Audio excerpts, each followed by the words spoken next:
Good morning, everybody. Aigey here, and I finally did it. I got on the PTR and I tried out Anna, and I watched some videos about her and just all the different opinions. But I want to give you guys my personal opinion on this particular hero. I feel like Anna is definitely going to be tons of fun, but I don't think that she's going to be super effective. Just hear me out for a second. I know some of you will be like, oh man, she's going to be awesome. I can finally deal with Tracer by sniping my teammates at a distance. If you can hit them, great. If you can't, then don't play Anna. She's going to be very difficult as far as hitting your targets with the heal. I feel that her bomb, as far as preventing healing while giving your own team a super heal, is pretty interesting, and I definitely think that the mechanic behind playing her are just a tad clunky. Now, the reason why I say that is you've probably seen it in the video so far from what I've been doing, is when I jump at the beginning and I scope and rescope, stuff like that, just kind of testing out her scope mechanics. That's something that has changed with the Widowmaker, and I feel that they pulled her scope mechanics over to Anna as well, and I feel like they should revert changes maybe for this particular hero, and let me explain what I mean by that. When you snipe regularly, which you'll probably see by now, it's the same speed, but when you snipe and then you wait for the bolt animation and then scope in, it takes extra time to actually get a shot off. Same if you were to take a shot and then scope in immediately, you still have to wait for the scope animation and then the bolt pull animation before you can actually shoot another shot, and I don't feel like that is going to be too helpful on a particular hero like Anna. Now, as far as her playability and how fun it is way more effective to just jump around and no scope people than it is to actually sit there and try to snipe people. Sure, if you want to get a long distance really good headshot, or for some of the higher level players, I feel they will just jump around and not even bother with the scope because it's less effective to just sit there and try to aim with your scope than it is to no scope, because of how much more time you'll spend readjusting and waiting for that bolt pull and getting another shot off, as opposed to just shooting consistently and faster for the potential of either more damage or more healing, what have you. So I feel that her kit is definitely very interesting. I like the sleep mechanic on her, but I feel like that's going to entice a lot of trolls and people that like to try and ruin fun by making other people just have an awful time. What we found out in the PTR is with a couple of people is that you can actually shoot them with the sleep dart, and then you can just do whatever you want to until they wake up, and there's a sound cue that lets you know when they're about to get up, so you can just put them back to sleep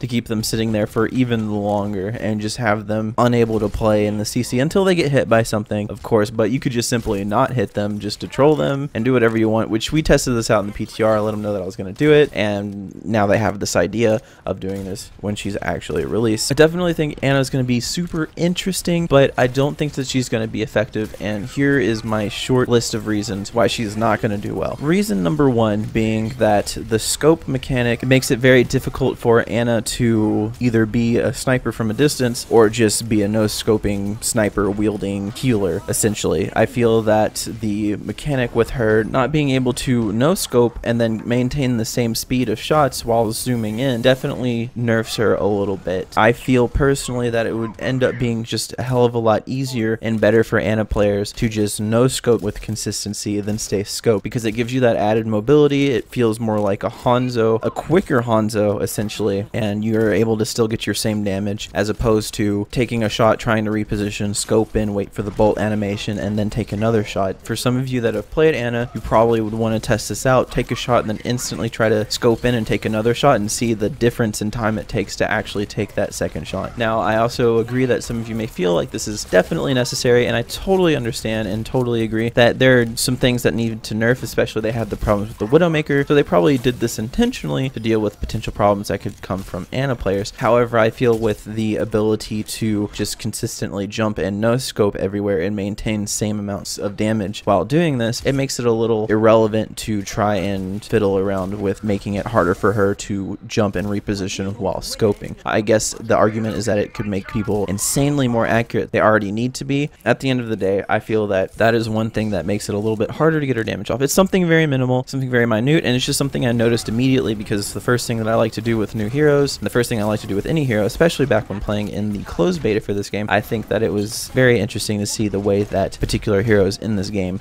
work and some of their mechanics. So essentially with Bastion having a frontal shield before they changed it to a full 360, the mechanics with Widow before and after they changed the way that the scope works, and especially with Anna with her scoping and unscoping mechanic in relation to the bolt reloading animation for her specific rifle. So with all those things considered, I think that is definitely one of the reasons why she is not going to be as effective as someone else. The second thing that I thought that was pretty interesting about Ana is I feel like she could definitely be very good, but when it comes to having to try and aim at your teammates who are also going to be jumping around and trying to avoid bullets and stuff, if you're not accurate enough to hit them, then you're going to be significantly less effective than another Ana player. Sure, you can sit there and just keep pounding free shots into a diva, and that's going to charge your ultimate for the super ult, which I think that ultimate, that is definitely a huge pro. That ultimate is cool. I've been ulted with that.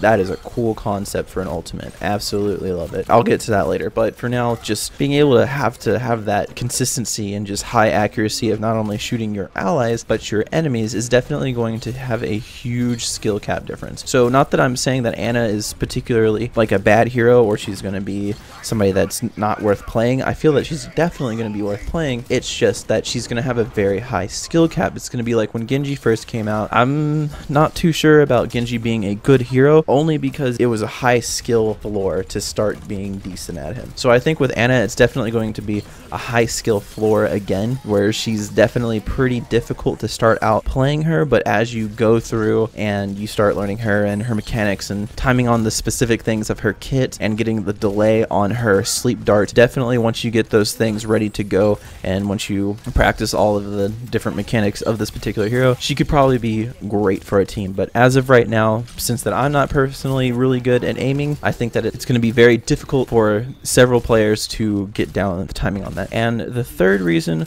why I feel that she's not going to be very good is because her lack of mobility. Even though she's very mobile as far as being able to shoot people and reposition, a lot of the snipers have some sort of mechanic where they can get to a higher place or easily get on top of a huge standing, and Ana doesn't have that. She doesn't have any way to jump up to a high place or reposition herself to a good vantage point like most of the other snipers in the game, and I feel like that's an actual direct nerf to what her kit can be. For example, Widowmaker has her grappling hook where she can jump up to a high area. Hanzo has his wall run where he can just climb somewhere, but Ana doesn't have either of that, and as a sniper I feel that it would be very healthy to also give a sniper an ability to get up to a high place so that she can sit at a distance while also providing support for the team and also be at a good vantage point. Not only good for offensive but defensive positioning. So those are the three things that I think that would hinder Ana as being super good as opposed to the other heroes that are already in the game. Now that ultimate, however, I feel that ultimate is so cool. Just being able to run through and just charge people up and get them super damage on whatever it is they want to do. Oh my god, that is awesome. And definitely had a lot of fun just randomly ulting people or I tried to ult myself a few times just to see if I could. Obviously could not, and there's just so many different things that I thought were interesting with this particular hero. So my final verdict is I feel that she is definitely going to be very fun to play. Don't think that she's going to be very good as far as competitive play goes or what would definitely complement a team. However, I feel that she would be good as a secondary healer or a disruptor of some sort, where she can definitely nail someone out of the sky who's trying to ult, like let's say a Pharah, or you've got a McCree who's trying to high noon, or maybe even somebody that's like a Roadhog or what have you trying to ult something, and you just completely countering that by putting them to sleep from a distance. So you're already going to be safe, but at the same time you're able to shut someone else down. So I think that that's definitely going to be good. Since that her healing's not necessarily the easiest thing in the world to do, it would be very beneficial to have her in tandem with another support such as Zenyatta, which is definitely going to really work, or Mercy or Lucio. From there, I would also like to say that I think she's going to be very trolly. The ability to put people to sleep and then make sure that other people don't do damage. You can keep them locked in the air. It would be very tilting to have somebody walk over, just teabag you, spray on your body, say hello when you're laying on the ground, which is actually one of her highlight intros. So it's definitely going to be very interesting to see the things that people do as far as trolling, as far as playing in. I'm sure she's going to get played in competitive, so it'd be very interesting to see what happens in solo queue and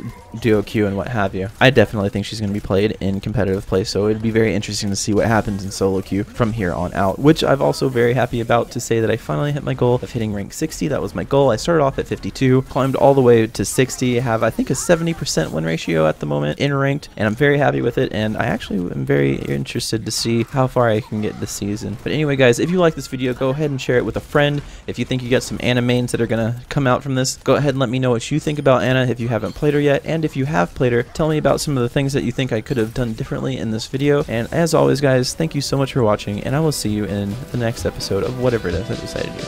Alright, peace later everybody.